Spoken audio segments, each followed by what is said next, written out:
Well, good morning, everyone. Thomas Montgomery here. It's a beautiful April 19th, 2022 morning. It's Tuesday morning. Of course, we get together with our distribution partners most weekday mornings at this time to talk about strategies and success stories, techniques, and really we're here to support each of you. I did send an email out this morning to let you know that we have a YouTube channel. And so after the daily trainings, we convert them from an MP4 file to a YouTube compatible format and then put them on our YouTube channel. So I did send that out to each of you. So if you've missed any past trainings, you'll have access to that on demand. Today, we're going to talk about an initiative that we had started before, but was interrupted with the pandemic. We've had a number of you ask us, prompt us to move forward with it. And so in light of the country opening back up, you probably saw that now you no longer need masks to be able to fly on airplanes. We're ready to get back into face-to-face and in-person programming. So with that, let's go through the agenda. I'll make it a little bit larger, and then we can answer any questions that anyone has. So the concept that we had before that was interrupted with the pandemic, and I'll go a little bit out of order, but it's to open local physical offices in each community. You might say, well, why do that? Well, you got to remember, our whole business model was predicated off of the small business development centers. That's where I used to work. All three of us that founded this model used to be advisors at frankly, 3 different SBDC, small business development centers. So the small business development centers currently has about 1,000 local centers across the United States. And you can see a list of them on americassbdc.org if you want. So this is what I would consider the governmental model. And when I say that, I don't mean that negatively, but there's not a way for you and I to monetize that. We could go get a job there, but government jobs don't pay that well, and there's just not near the upside.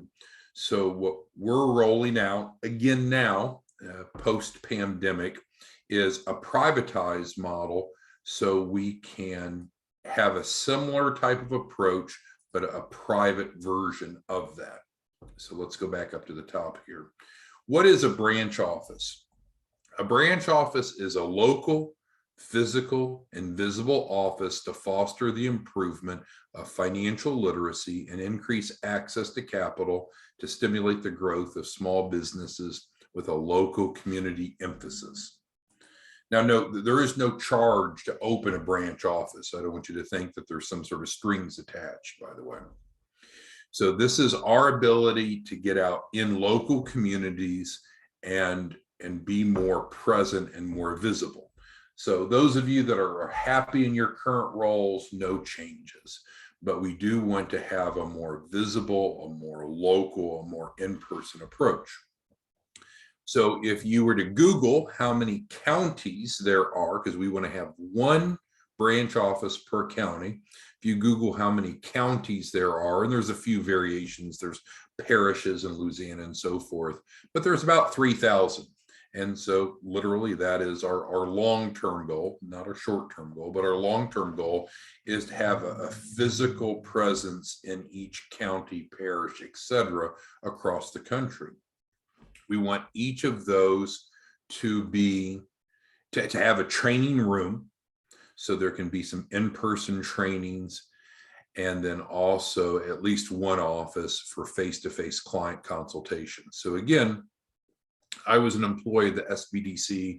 I appreciate what they do, but we're going to be able to take that, privatize that, monetize that, and do it on an even, frankly, larger scale, because there's certain disincentives that governmental programs have. And so while they're good people and they do good things, there's just not the economic motivation that private industry can provide. And so that's where you and I come in. So, you know, I've gone through and I've got the policies and procedures and everything in place for how the SBDC does live trainings, how they do face-to-face consultations, and so forth. So we're going to take this this public model and make it even better. All right, so you might ask, well, that sounds interesting, having a local presence in each community that's visible, that's involved with the marketplace. I don't think anyone could argue with that. But the question, of course, has to be answered, well, how do we monetize this? Well, the monetization is really based upon the same concept we have now. Clients will enroll through the Access to Capital program. They'll have no upfront cost. We don't want them to pay anything upfront. We don't want that to be a barrier. There's going to be a deposit that is paid to the branch office for each client enrolled. That's probably going to be right at $2,500. There'll be a performance fee from the capital raise of each client. And normally that's $10,000 per, that's paid to the branch. So just like what we see now. You and I know that a lot of these folks will have a collateral shortfall. And so that generates an extra $5,000 to the branch.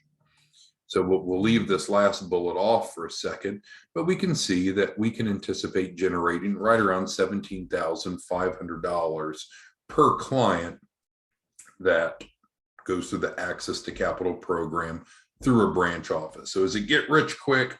Absolutely not.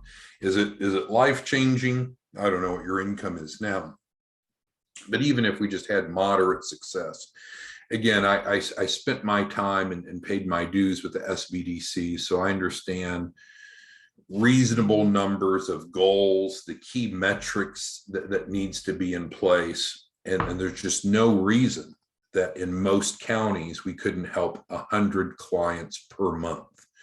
And so, I mean, even if you take these humble numbers and you multiply that out times 100, it's a good income. And it'd be more profitable than owning an Edward Jones or many of these other financial services.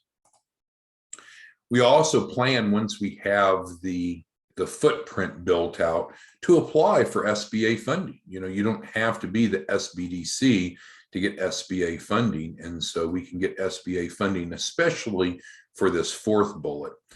Improving financial literacy and teaching is important. And a lot of the SBDCs have really gotten away from that. I know when I was hired into the one a few years ago that I worked at, I had to really reinstill the commitment to building financial literacy and teaching, because that wasn't something that their metrics were based off of anymore. We can also secure sponsorships from local banks and credit unions. Now, I know many of you are white label partners, and you might say, well, couldn't we just do this under your current role? Theoretically, you could, but by having a network, we can gain more momentum, have more credibility, be able to secure more funding, and provide a consistent approach across the country. I anticipated a question that you'd ask is, well, why just one branch office per county? So again, if we want to go back and contrast the SBDCs have just one office per county also. The difference there is they don't necessarily have an office in every county. I've told you this story or this example before. The office that I worked in, we handled 7 different counties. And I can tell you that the farther out you get, the less accessible it is. And so I felt like that was a broken model. So what you and I'll be doing in this model is making sure we have one office per county. We don't have more than one office because we don't want to compete with one another, but we do want to have accessibility. So that's what it states here. Opening local branch offices is important to improve accessibility, increasing financial literacy, and providing access to capital. By having one in each county of each state, all entrepreneurs will have a local resource to assist them. With that said, we want to avoid internal competition. So that's what I paraphrased a moment before. So as far as how the financing works, the first thing we need to do is figure out which of you want to have a branch office. And if you do, great. And if you don't, that's fine too. continue in the role that you're in. No problem whatsoever. We do look for a deposit to reserve so we can understand who is committed to having a branch office. We'll raise the capital to make sure that there's adequate funding in place. And then that funding can be used for the office space intended to lease, not purchase, but I guess you could purchase space if you wanted, to handle staffing, including a salary for yourself and working capital. The economic model that we've talked about here is the same as what we have with our white label partners. And so there's the even revenue split. There's no cost to buy in. It's not selling a franchise or anything like that. It's set up as a business license.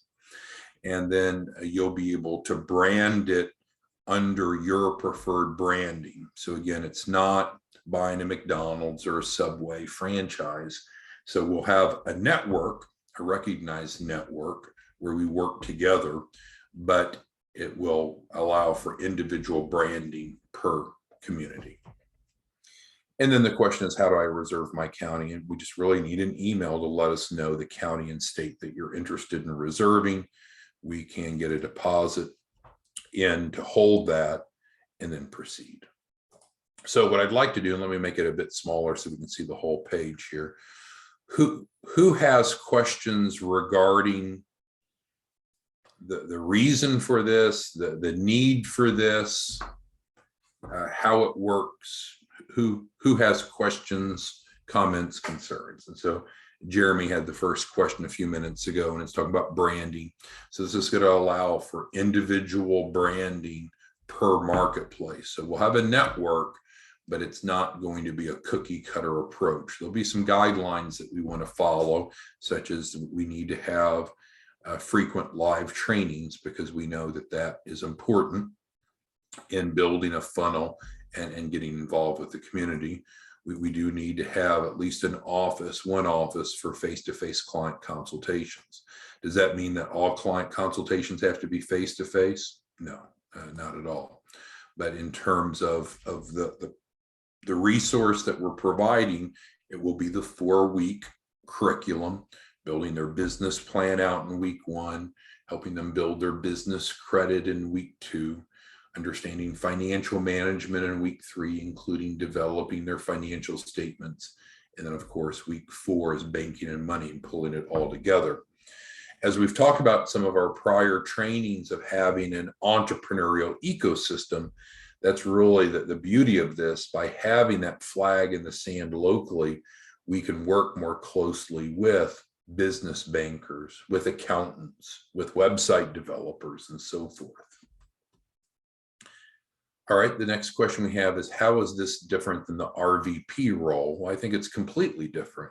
Here, we're putting, Jeremy, we're putting specific physical offices in each community to be able to better reach out and provide accessibility, to better build financial literacy, to help more small businesses increase access to capital. So this is a different distribution model to be able to help more people, and frankly, those of you that want to be involved with running a branch office to earn more. But we're not selling branch offices. You don't have to pay to have a branch office. It's not a buy-in approach, so no worries about that. So again, some of you are familiar with the small business development centers and some of you aren't. And so if you're not, you're at a bit of a disadvantage, because this is probably just all very, very abstract. Edward's asking, how many offices are currently operating? Well, Edward, today it's April 19th. And we're making the announcement that we're going to be opening offices in each county. And so we announced this 14 minutes ago, Edward, and I haven't checked my email since we started talking. So I don't know how many people have reserved a county yet, but we're relaunching this. We'd attempted to launch this previously, but the pandemic interrupted, but primarily because it didn't make sense to have physical space when people couldn't gather, but now people can gather. for in-person education and client counseling. Okay, great. Who else has any questions, comments, concerns? Because again, if what you're doing is working, keep doing it. You don't need to do anything different, but you're going to see this grow around us. And if you want to be involved, that's fine. I see a couple of you bringing up the point that, different counties offer different opportunities, and that's true. You take some key counties and they're unusually large. LA County in Los Angeles, Cook County where Chicago is, Dallas County, where Dallas, of course, Dallas, Texas is. And so, yeah, there certainly would be an advantage of running a branch office in one of the largest, Harris County for Houston, Texas. Bruce is up in Detroit. I forget which county Detroit's in, but the bottom line is it'll just be on a first come, first serve basis. We're not selling these. We're not auctioning these off. We just simply need to know who would be interested in a leadership role in running a branch office.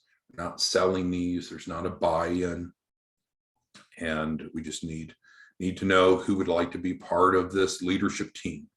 But again, it won't change any other roles of what you're doing. This is going to be the in-person, visible, community-based approach. Okay. Who else has questions, comments, concerns?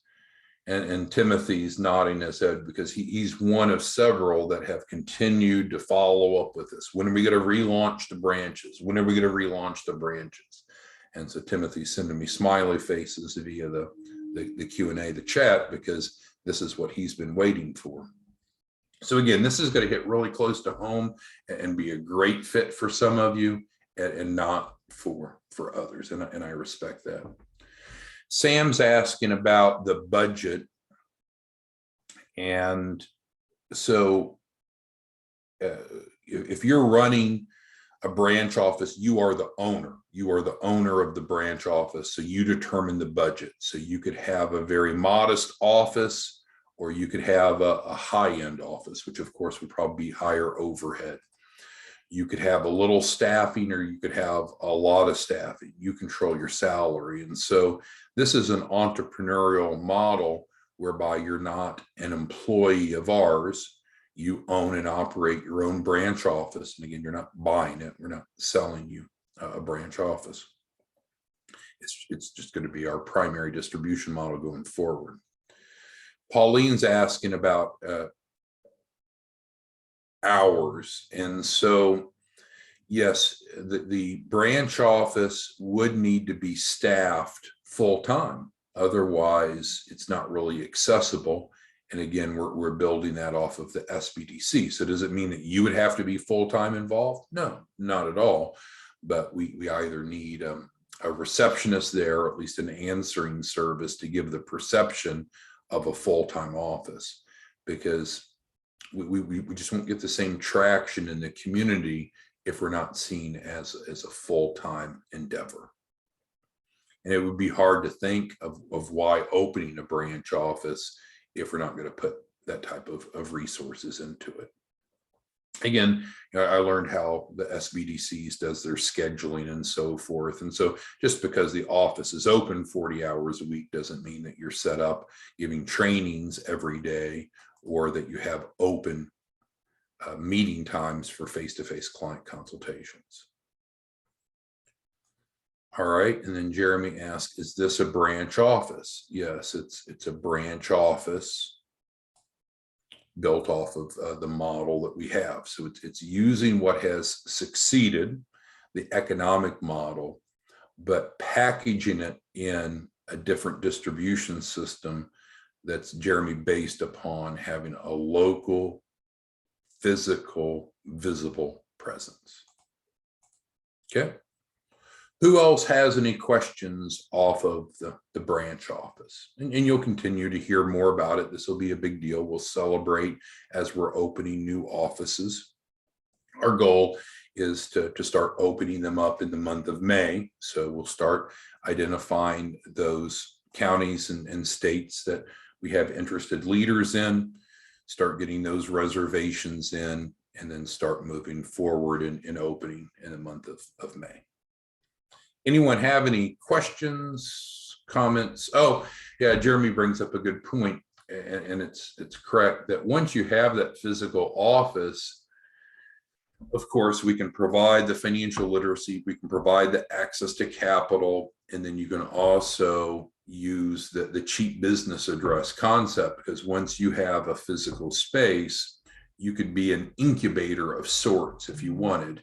And I started to include that in, but that can confuse people. So the point that I'm making is that there's other resources that could be made available. Some of you are insurance agents.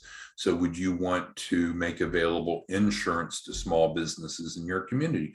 Of course, because that asset protection is part of the process, just like we talked about the collateral support program. All right, and so Luciano asked about competition. Well, I don't know that any of you currently have a physical office that you're providing frequent live trainings, that you're having face-to-face client consultations. So each of you that are operating independently in the marketplace, continue doing what you're doing. But we do want to have a nationwide network of branch offices that are coordinating on a larger scale. And so just like with the SBDC, every branch office owner will be part of Zoom calls, will have quarterly in-person meetings, just like the SBDC does. And so we're gonna mimic a lot of what I've seen and we've seen works well with the SBDC, and bring that in a privatized model. So those of you that want to own and operate your own branch office can recognize the income from that. Thank you, Luciano.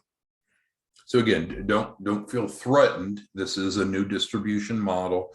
It doesn't disrupt what you're doing. If what you're doing is working and you're helping the people you want to help and you're making the money that you want to make, that's fine.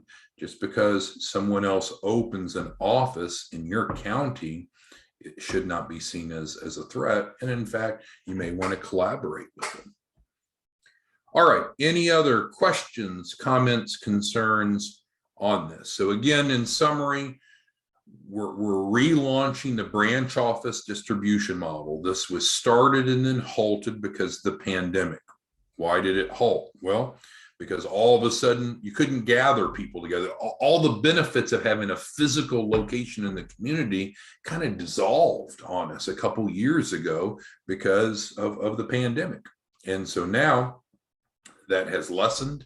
And so now we're ready to get back after it and build out our nationwide network. So Pauline's asking, yeah, so Pauline already has an office. So you can use your own building, that's fine. You know, we obviously want to include the network in a directory, and we want to coordinate and collaborate, but this does allow for the freedom to use your existing business if you want, or building, and operate other services. So it's not a franchise model. It's the opportunity to collaborate and deliver what we've been delivering, but in a more coordinated and concise fashion by having physical locations and a consistent, visible presence. And what I know, and I hope you believe to be true also, is that when you have a consistent, visible presence, and you start, you're part of the community in terms of the banks know that they can refer to you for these live trainings and for resources. The chamber, you're physically there. You're not just someone with a business card working from home. Not that there's anything wrong with home-based businesses, but there's a higher level of credibility when you have a physical presence that's visible in the community. And that's exactly what the branch office provides. All right, so again, if what you're doing is working, don't make any change. If you'd like to be in more of a leadership role, running a branch office, all you need to do is let us know where. And at this point, we're just going to take it first come, first serve, and we'll get everything put together. I appreciate your time. We'll see you back tomorrow morning. Have a great day. Bye-bye.